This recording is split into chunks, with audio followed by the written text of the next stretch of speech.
저희는 창세기 말씀을 계속해서 묵상하며 또 주일 예배 가운데도 나누고 있습니다.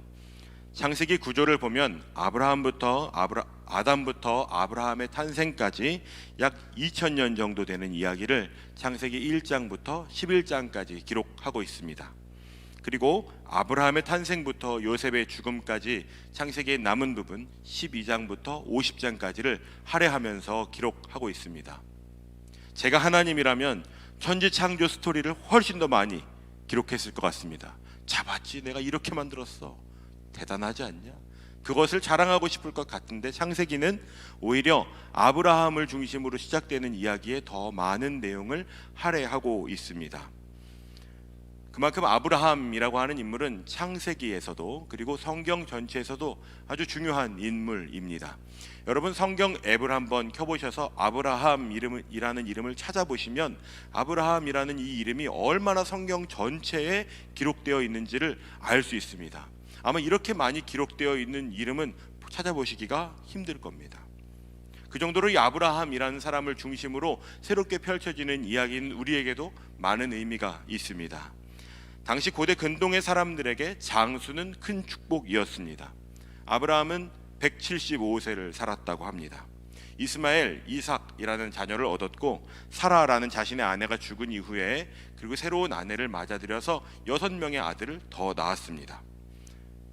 분명 성경은 이삭을 낳기 전 아브라함을 아들을 낳을 수 있는 가능성이 없는 사람으로 여기며 기록한 것 같은데 자기 자신도 더 이상 희망이 없는 것이라고 생각한 것 같은데 하나님은 이삭을 낳고 나서도 6명의 자녀를 더 낳는 은혜를 부어주셨습니다. 나중에 성경을 여러분 살펴보시면 그런데 이 아브라함의 결정이 두고두고 이스라엘 백성들에게 얼마나 어려운 일들을 마주하게 하는지를 보시게 될 것입니다.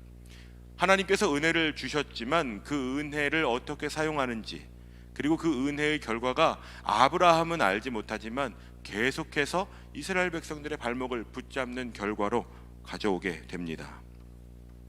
본문을 보면 하나님의 언약의 상징이었던 아브라함이라고 하는 사람의 시대가 끝나고 이삭이라고 하는 사람의 시대가 열리는 것을 보여주고 있습니다.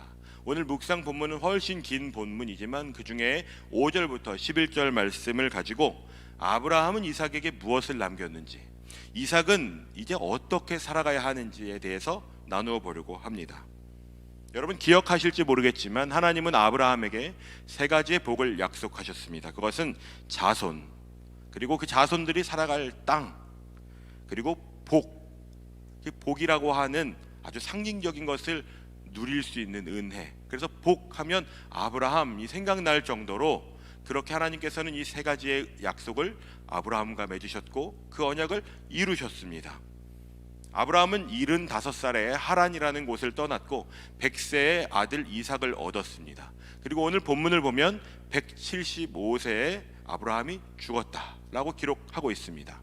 아브라함은 하나님의 부르심 이후에 100년이라는 시간을 살았습니다. 그리고 그 가운데 이삭을 낳았고 6명의 아들을 얻게 되었는데 추가로 이 아들들이 아브라함에게는 고민이 되었습니다. 왜냐하면 당시 아브라함이 가지고 있는 재력, 아브라함이 가지고 있는 재산들과 같은 것들이 자신이 죽고 나면 분명히 싸움을 일으킬 수 있는 거리가 될 것이라는 것을 예감했기 때문입니다. 그리고 하나님의 유업이라고 하는 하나님의 언약을 잇는 그 언약의 대상이 나라고, 서로 나 자신이라고 소리치며 싸울 것을 아브라함은 염려했던 것 같습니다. 오늘 본문 5절 말씀을 보면 아브라함은 이렇게 결정했습니다. 5절을 함께 읽어봅시다. 시작. 아브라함이 이삭에게 자기의 모든 소유를 주었고, 아브라함은 이삭에게 자신의 모든 소유를 주었다라고 기록하고 있습니다. 여기서 모든 소유는 단지 그가 가졌던 재산, 아브라함이 가졌던 재산은 무엇이었을까요? 가축, 종, 각종 재물, 심지어 부동산도 있었습니다. 저는 제 이름으로 된 땅이 없거든요. 아브라함이 당시에 가지고 있었던 재산을 오늘날로 환산하면 빌 게이츠 남부럽지 않았을 것이다 라고 보는 전문가들도 있습니다. 아브라함이 자신이 누리고 있던 부와 재물과 명예와 부동산을 나 다 주었다. 성경은 그것만 말하고 있지 않습니다. 오히려 여기에서 표현한 모든 소유에는 하나님과 맺었던 언약, 하나님이 나와 맺으셨던 그 약속의 상속자가 될 수 있는 권한을 물려주었다는 의미를 담고 있습니다. 왜냐하면 아브라함이 물려준 것은 단지 이삭에게만 물려준 것이 아니기 때문입니다. 그런데 아브라함이 지금 모든 소유를 물려주었다라고 할 때는 아브라함이 기억하고 있는 것이 있습니다. 그것은 화면을 한번 보시죠. 창세기 15장 4절 말씀과 창세기 17장 19절 말씀에 보면 하나님은 이삭을 통해서 상속을 시키시겠다고 명확하게 말씀하셨습니다. 아브라함은 지금 이 하나님의 약속을 기억하고 있는 것입니다. 명확하게 하나님이 나한테 말씀하셨던 일이 이루어질 수 있도록, 이것이 오해나 분쟁의 이유가 되지 못하도록 이삭이라는 사람에게 자신의 언약의 정통성을 그대로 물려주고 있는 것입니다. 잘 보시면 아브라함이 그 약속을 물려주는 가운데 이런 일까지 합니다. 창세기 25장 6절 말씀입니다. 함께 한번 볼까요? 창세기 25장 6절입니다. 자기 서자들에게도 재산을 주어 자기 생전에 그들로 하여금 자기 이삭을 떠나 동방 곧 동쪽 땅으로 가게 하였더라. 아브라함은 재산을 물려주는 것뿐만 아니라 이 6명의 아들이 이삭과 같이 공존하지 않도록 공간 자체를 분리시키는 결정을 합니다. 다시 말하면 너희들이 내 아들인 것은 맞지만 하나님이 약속하신 그 약속은 이삭을 통해서만 이루어지게 할 거야. 섞이지 않게 할 거야. 이것이 모호해지지 않도록 아주 명확하게 하나님의 뜻이 이루어질 수 있도록 자기의 생전에 남은 힘을 쏟아서 그 일을 하고 있는 것입니다. 아브라함은 지금 자신의 다른 6 아들에게도 선물과 같은 재산을 물려주었다고 성경은 기록하고 있습니다. 여기에 나오는 단어는 하지만 이삭에게 모든 것을 물려주었다라는 단어와는 본질적으로 다른 단어를 쓰고 있습니다. 그 의미는 이런 것입니다. 이삭에게 준 것과 달리 분쟁을 막기 위한 선물, 이 정도는 내가 너희들에게도 주었으니까 너희의 권리를 더 이상 요구하지 마. 일종의 오늘날로 말하면 합의금과 같은 형식의 단어입니다. 아브라함은 이렇게 두 부류를 완벽하게 분리시켜 놓고 그 가운데 어떻게 하면 하나님의 언약과 하나님의 뜻하신 바가 이루어질 수 있을지를 자신의 말년에도 관심을 가지고 그 일을 이루는데 정성을 다했습니다. 그리고 창세기 25장 7절과 8절을 보면 이렇게 기록되어 있습니다. 함께 봅시다. 아브라함의 향년이 175세라. 그의 나이가 높고 늙어서 기운이 다하여 죽어 자기 열조에게로 돌아가매. 아브라함이 살았던 이 100년의 시간, 하나님이 자신을 부르시고 그로부터 살았던 이 100년의 시간은 시간만큼 은혜도 있었지만 치열함도 있었습니다.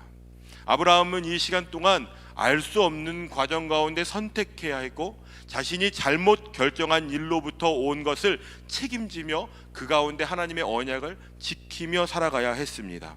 여전히 바르지 못한 선택을 하고 연약하고 미련하고 두려워하는 삶을 살면서도 그 가운데 자꾸만 재단을 쌓고 하나님의 약속을 기억하고 어떻게 하면 하나님의 언약이 이루어질 수 있을지 골머리를 쌓는 삶을 살았습니다. 25년이 지나서 이삭을 얻었지만 그 이후에 75년 동안 아브라함이 완성된 삶으로 산 것은 아니었습니다. 계속 실수하고 계속 잘못하고 범죄하는 정도의 수준까지 엉뚱한 짓을 해왔습니다. 그런데 그 가운데 하나님은 하나님의 언약을 이루시는 통로, 그 언약을 맺으신 아브라함을 포기하시지 않고 한 걸음 한 걸음 하나님의 사람으로 만들어가는 수고를 하셨습니다. 여러분 잘 생각해 보시면 이 시간은 아브라함에게도 굉장히 치열한 시간이었지만 하나님에게도 굉장히 치열한 시간이었을 겁니다. 창세기 1장에 하나님은 천지를 말씀으로 창조하셨다고 합니다. 여러분 에베레스트 산을 올라보신 분이 저희 중엔 안 계시겠죠. 하나님은 말씀으로 산과 바다와 온 우주 만물을 창조하신 분이십니다. 그런 실력과 능력이 있는 하나님이 아브라함이라고 하는 한 사람을 하나님의 사람 만드는데 100년이라는 시간을 쓰고 계십니다. 여러분 기억하십니까? 노아가 배를 100년 동안 만들었습니다. 하나님이 말씀으로 배를 만드실 수 있는 능력이 없어서가 아닙니다. 그런데 하나님은 지금 우리를 로봇 대하듯 우리를 그냥 말 한마디로 수고스러움 없이 만드시고자 하지 않고 오히려 함께 그 시간을 견뎌내시고 그 가운데 알려주시고 도와주시고 개입하시고 실수하거나 잘못하거나 엉뚱한 결정을 하거나 범죄하는 길로 가는 아브라함을 붙잡아서 하나님의 사람으로 만드시는 시간을 함께 보내고 계십니다. 제가 예전에 저희 교회에서 여기 지금 몇 분이 계시거든요. 피아노를 가르쳐줬던 아이들이 있습니다. 제가 뭐 피아노를 대단히 잘 치는 것은 아니지만 찬양팀을 담당했었어요. 그래서 아이들에게 노래는 어떻게 하는 거야, 피아노는 이렇게 치는 거야, 기억나십니까? 그렇게 가르쳐 줬었거든요. 처음에 피아노는 이렇고 까만 건반은 이렇고 이렇게 치는 거야 알려주고 따뜻한 음성으로 아니야 이렇게 하는 거야, 아니야 뱀소리를 내기 시작하죠. 제가 피아노 학원에서 배웠던 것처럼 마음 같아서는 사과를 10개 그리고 그으라고, 기억나세요 여러분? 10번 쳐! 이렇게 하고 싶은 마음이 막 들어요. 이 아이가 너무 힘들어요. 가끔씩은 아주 때때로 울기도 합니다. 제가 나름대로는 열심히 가르쳤지만 너무 어려웠거나 아니면 자기는 지금 최선을 다해서 치고 있는데 전 자꾸만 더 이렇게 할 수 있다니까 이걸 알려주는 거예요. 그런데 제가 곰곰이 생각해 봤습니다. 어느 날 집에 가는데 슬픈 거예요. 그 아이도 슬펐겠지만 저도 힘든 거예요. 내가 뭘 얻고자. 아니야 그거 아니라니까. 한 번은 청년 예배 때 저희 중고등부 찬양팀이 찬양팀으로 선 적이 있어요. 지금 이 건물이 아닐 때 하드 트레이닝을 했죠. 그 다음 주 애들이 교회 안 올 것 같았어요. 근데 그때 가르치는 저도 힘들다는 것을 알았습니다. 여러분, 국가대표 달리기 선수가 지금 막 걸음마를 뗀 아이를 가르친다고 생각해 보십시오. 아이도 힘들겠죠. 근데 이 국가대표 선수도 답답함에 미쳐버릴 겁니다. 지금 하나님이 그런 수고를 아브라함에게 하고 계신다고요. 그러니까 아브라함에게도 이 시간이 굉장히 벅차고 힘들고 막막했겠지만 하나님에게도 이 시간은 아주 답답한 시간입니다. 포기할까? 그냥 천지를 만드는 것처럼 짠! 아브라함이 짠!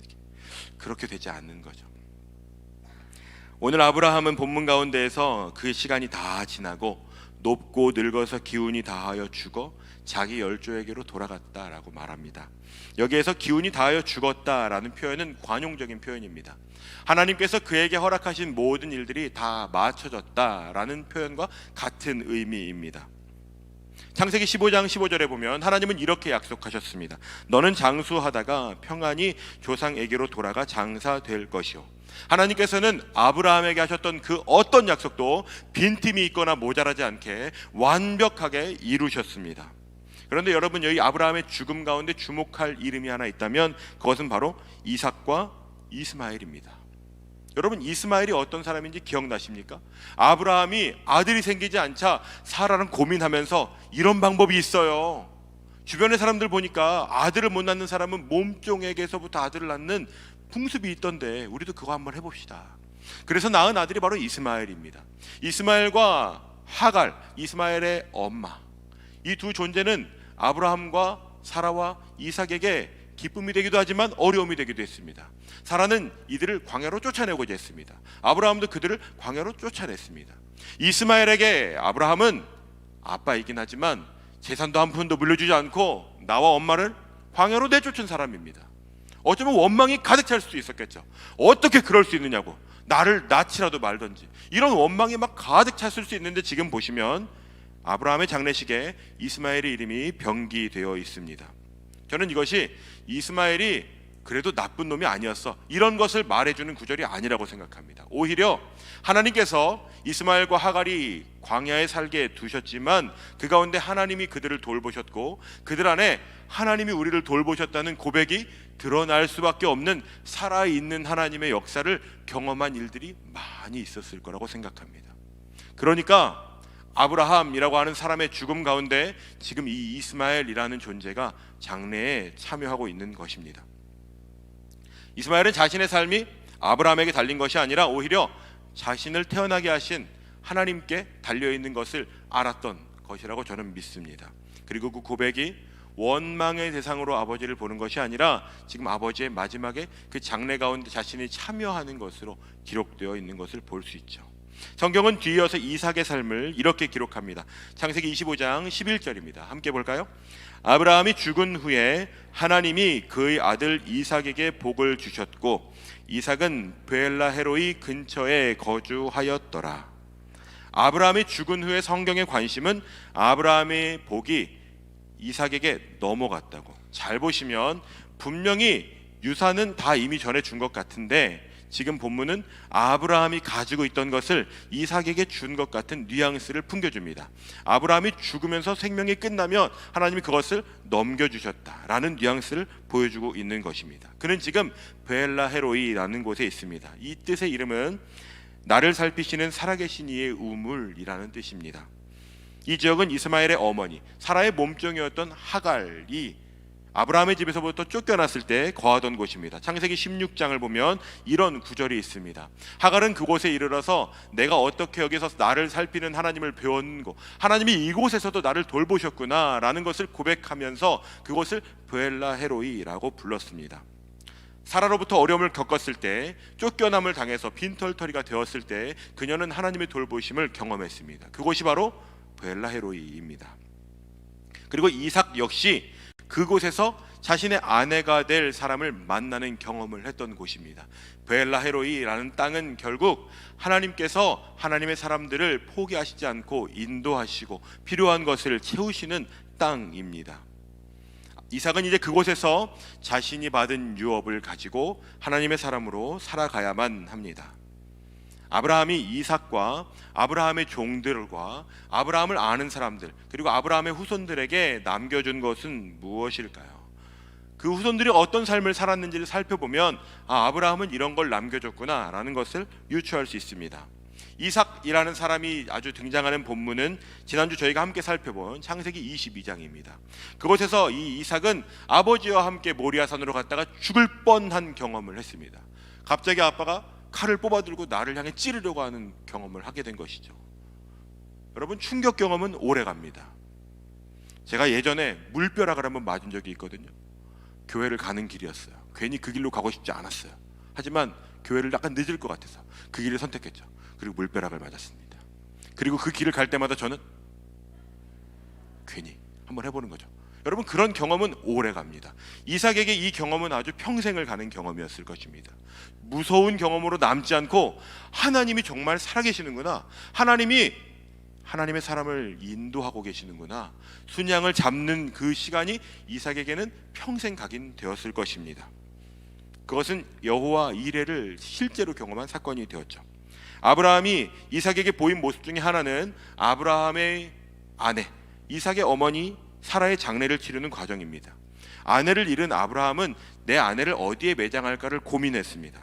그리고 이전 묵상 본문을 보시면 아비멜렉과 언약을 맺고 나서 브엘세바의 우물을 가질 권리를 가지게 된 이 아브라함이 그것을 내가 내 것이라고 우기지 않고 그곳에 있는 헷 족속에게서부터 그 땅을 살려고 결정합니다. 그런데 그는 자기 자신을 헷 사람들에게 이렇게 설명합니다. 창세기 23장 말씀입니다. 그 시신 앞에서 일어나 나가서 헷 족속에게 말하여 이르되 나는 아브라함입니다. 나는 당신들 중에 나그네요 거류하는 자이니 하고 부탁을 하죠. 그런데 이 헷 족속들이 아브라함에게 말하는 것은 그것이 아닙니다. 아브라함은 자기 자신을 나는 나그네요 거류하는 자야 라고 말하는데 헷 족속은 아브라함을 이렇게 말합니다. 함께 노란 부분만 읽어볼까요? 내 주여 들으소서, 당신은 우리 가운데 있는 하나님이 세우신 지도자. 네, 지금 아브라함이 자기 자신을 소개하는 것과 달리 다른 사람들이 오히려 아브라함을 이렇게 말하고 있는 것입니다. 당신은 하나님이 우리 가운데 세우신 지도자라고. 여러분, 아브라함이 어떻게 살았는지 아시겠습니까? 아브라함은 다른 사람들이 볼 때만 내가 필요한 언약에 관해서만 하나님의 사람으로 살아간 것이 아닙니다. 헷 족속도 인정할 만큼 하나님의 사람으로 살아갔던 것입니다. 그런데 그가 지금 이 헷 족속들이 팔고자 하는 그 땅을 사려고 하는데 에브론이라고 하는 장사꾼이 등장합니다. 이 사람이 등장해서 이렇게 얘기하는 거예요. 시세보다도 훨씬 비싼 값을, 터무니없는 값을 제시합니다. 그런데 아브라함이 흥정하지 않고 그것을 그냥 거래합니다. 성경에 이 세겔이라고 하는 단위가 나오는 구절들을 몇 군데 좀 보여드리겠습니다. 한번 보시면 다윗이 아라우나의 타작마당을 구입할 때 은 400세겔 내주요.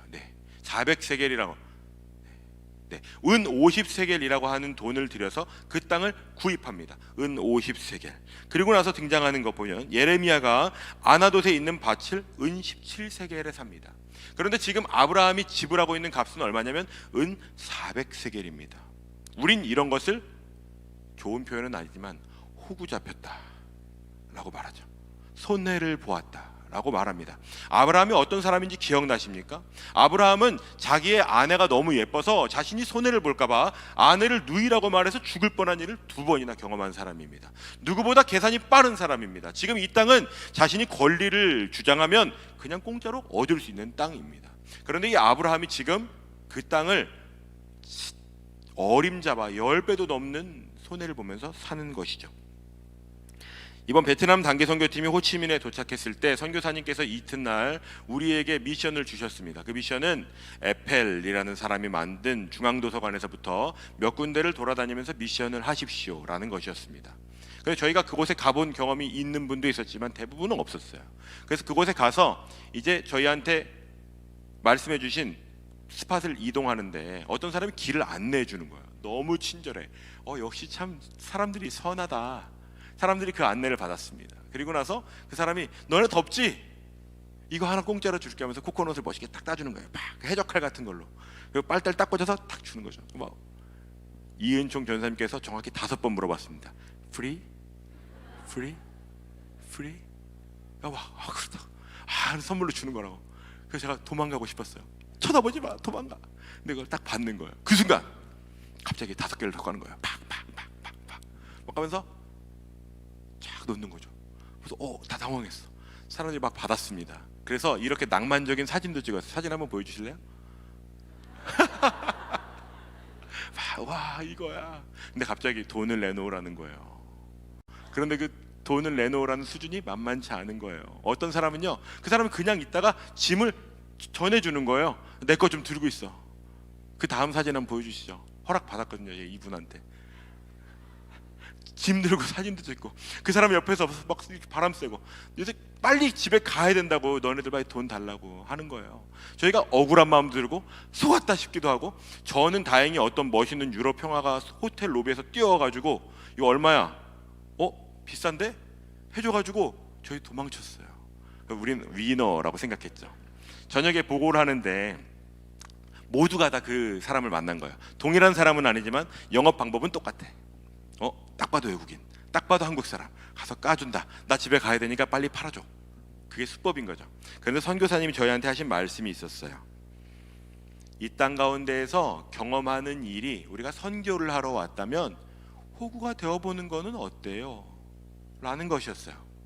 그리스도인들이라고 하면서 아주 자그마한 손해를 보는 것은 경계하고 겁내고 손해를 아주 조금도 보지 않으려고 하는 것보다는 손해를 조금 봐서라도 이 나라를 알 수 있다면 여러분의 일주일 가운데 이게 되게 의미 있는 시간이 되지 않겠어요? 라고 말씀하시는 것이었어요. 그때 갑자기 나도 먹을 걸 막 이런 생각이 드는 거 있죠. 난 도망쳤는데 놔두고 도망가요 우리 막 도망쳤거든요. 지금 아브라함이 사는 모습이 이런 모습입니다. 하나님의 언약을 지켜가면서 그 가운데 손해가 뻔하지만 손해를 보더라도 하나님의 언약이 지켜지는 일에 내 권리를 주장하지 않고 내가 그것을 가지고 흥정하거나 씨름하지 않고 그것으로 인해서 하나님의 영광이 줄어들지 않도록 손해를 기꺼이 보는 사람으로 살아가게 되는 것이죠. 여러분, 아브라함이라는 사람이 이러한 변화를 겪으면서 살아가고 있습니다. 이삭의 아내를 구하는 장면에서도 아브라함은 하나님을 믿는 믿음 안에 종을 보냅니다. 이 종이 나이가 많이 든 종이라고 얘기하는데 이 종이 얼마나 멋진 줄 아십니까? 아브라함이 하나님께 기도하는 것처럼 종이 하나님 앞에 기도합니다. 그리고 그 종이 하나님께서 이루시는 약속을 그대로 경험하는 일들이 일어나요. 창세기 24장 67절 말씀을 함께 봅시다. 시작.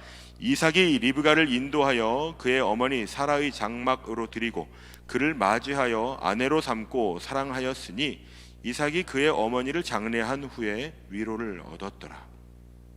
이삭은 그 아내를 맞이하고 나서 아내로 삼고 그것이 이삭에게는 큰 위로가 되었습니다. 이삭은 지금 아버지의 인생의 후반부 75년의 삶을 경험하고 보았습니다. 그리고 이제는 이삭이 내가 이 언약을 상속받은 사람이 되었구나, 하나님은 어떤 분이신지, 하나님, 내 아버지가 믿던 그 하나님은 누구신지를 내가 이제 보이며 살아가야 하는 책임을 안고 살아가는 사람이 되었습니다. 아브라함은 이삭에게 하나님을 믿는 사람은 어떻게 살아가야 하는지, 하나님께서는 어떤 방식으로 일하시는지, 때로는 손해를 보더라도 그 가운데 하나님의 사람으로 살아가는 그 가치를 이삭에게 물려주었습니다. 거룩이라는 표현이, 완벽하다는 표현이, 믿음의 조상이라는 표현이 아브라함과는 어울리지 않지만 하나님은 아브라함을 의로운 사람, 믿음의 조상, 하나님의 사람으로 여기시고 아브라함을 만드셨습니다. 저는 그래서 아브라함은 오뚜기 같은 그리스도인을 보여준다고 생각합니다. 넘어지고 쓰러지고 잘못하고 늘지 않지만 계속해서 하나님께로 나아갈 때 하나님 이렇게 긴 시간이 걸려도 하나님의 사람을 만드시는구나 라는 것을 보여주는 샘플과 같은 존재라고 생각합니다. 우리는 유한함 속에 살아갑니다. 5초 뒤에 누가 기침할지 아무도 모르죠. 1시간만 뒤에 우리가 어떤 일이 벌어질 줄 알면 전 아마 로또를 살 것 같습니다. 우리는 아주 유한한 시간과 공간 속에 살아가고 그 가운데 우리의 삶을 아주 순간순간의 연속으로 살아가고 있습니다. 그런데 아브라함의 인생의 끝이 있지만 하나님의 언약은 계속되고 있습니다. 한번 화면을 보여주시죠. 성경에는 두 족보가 나옵니다. 마태복음에는 아브라함과 다윗의 자손 예수 그리스도의 계보, 예수 그리스도께서 우리에게 오셨을 때 그 이름의 시작에, 그 족보의 시작에 아브라함이라는 사람의 이름을 기록하면서 시작합니다. 아브라함이 이삭을 낳고 이삭은 야곱을 낳고, 이것이 예수 그리스도의 일하심의 그 하나님의 계획의 시작이라고 아브라함의 이름을 가장 먼저 기록합니다. 성경에 또 하나의 족보가 나오는 부분이 누가복음 3장입니다. 그곳에는 그이는 야곱이요, 그이는 이삭이요, 그이는 아브라함이요, 그이는 데라. 여러분 성경을 한번 찾아보십시오. 이 족보의 끝에 누가 계신지 아십니까? 그 족보의 끝에는 사람의 이름이 있지 않습니다. 그 족보의 끝에는 그 위는 하나님이 계신다고 기록하고 있습니다. 성경의 족보가 많이 등장하지만 그 가운데 아브라함이라고 하는 이 이름의 위로는 하나님이 계십니다. 그 끝에는 예수 그리스도가 계십니다. 아브라함이라고 하는 한 사람의 이 삶을 통해서 하나님은 하나님의 일하시는 일들을 이루어 가고 계십니다. 아브라함이 자신의 이름이 성경에 이렇게 기록될 줄 알았다면 아마 아내를 누이라고 하는 속임수를, 거짓말을, 이런 잘못을 저지르지 않았을 겁니다. 그런데 아브라함은 그런 연약함 가운데에서도 하나님의 언약이 이루어지는 일에 그 중심의 역할에 아브라함의 이름, 이 네 자가 기록되어 있습니다. 신약성경 사복음서 모든 책에 기록하고 있는 내용이 하나 있다면 그것은 이것입니다. 마태, 마가, 누가, 요한복음에 너희는 주의 길을 준비하라, 그의 오실 길을 곧게 하라라는 표현이 있습니다. 곧게 한다는 것은 이런 것입니다. 헝클어지고 망가진 것을 정상화시킨다는 것입니다. 왜 제가 이 말씀을 띄웠을까요? 하나님의 언약이 이루어지는 것을 목표로 살아가는 것이 아브라함의 삶입니다. 그리고 그것은 아브라함의 삶으로 끝나지 않고 이삭의 삶으로 이어집니다. 오늘 이 아브라함의 언약은 우리 가운데 그대로 이어졌습니다. 예수께서 우리에게 그 언약을 그대로 계승시키셨습니다. 우리에게 하나님의 그 동일한 언약이 함께합니다. 세례 요한은 이 약속을 붙들고 예수의 오실 길을 물리적으로 준비했습니다. 우리 역시 마치 세례 요한이 400년 동안 아무도 외치지 않던 시대에 하나님의 사람 그 누구도 하나님은 어떤 분이신지, 하나님 무엇을 원하시는지 말하지 않을 때 회개하라, 천국이 가까이 왔다 라는 외침으로 예수의 오실 길을 준비하셨던 것처럼 우리가 오늘 그러한 아브라함과 같이 살아가야 합니다. 누군가가 우리를 보고 하나님의 나라는 무엇인지, 하나님의 언약은 무엇인지, 그리스도인은 어떻게 살아가는 것인지를 볼 것입니다. 여러분의 직장 동료, 친구, 여러분의 가족들이 여러분이 어렵고 위기의 상황에 포기하고 싶은 순간에 무엇을 선택하는지를 보고 있습니다. 말하지 않을 뿐이죠. 내가 어떻게 반응하는지를 보고 있습니다. 저도 목사이지만 마음이 무너질 때가 있습니다. 그럴 때 제가 저를 봅니다. 아내가 저를 보죠. 저희 사역자들이 저를 봅니다. 제가 어떻게 결정하는지, 제가 어떤 반응으로 나아가는지 때로는 저도 산꼭대기에 올라가서 소리 지르고 싶을 때가 있을까요? 없을까요? 있을 때도 있죠. 감사한 제목보다 어떻게 해야 되지 싶은 마음이 제 안에 쏟아질 때도 있습니다. 그럴 때 여러분, 나는 그런 사람이 아니지만 하나님은 그런 분이 아니라는 것을 좀 기억하려고 애씁니다. 여러분은 누군가에게 아브라함입니다. 또한 여러분은 이삭입니다. 오늘 본문은 이삭의 이야기가 시작되는 것을 말해줍니다. 그 언약을 보고 들은 이삭은 어떤 삶을 살아야 할까요? 75년 동안 이 아버지가 살아간 삶을 다 본 것은 물론 아닙니다. 하지만 이 삶 가운데 하나님께서 아브라함을 통해 하셨던 약속을 본 이삭이 살아가야 하는 명예가 있습니다. 우리에게 동일한 사명이 주어졌다고 저는 믿습니다. 사랑하는 여러분, 우리의 한 번뿐인 이 삶을 하나님의 언약이 이루어지는 것을 향하여 투자하지 않으시겠습니까? 우리의 시간은 돌아오지 않습니다. 우리의 기회도 돌아오지 않습니다.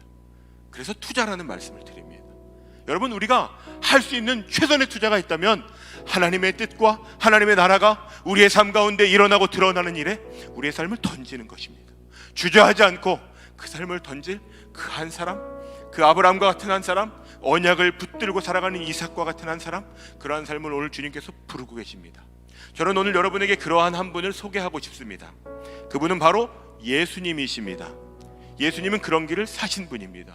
우리는 말씀 가운데 예수님이 무엇을 선택하셨는지, 예수께서 우리와 같은 사람으로 사셨지만 우리와 다르게 포기하지 않고 지키신 것이 무엇인지를 말해주고 있습니다.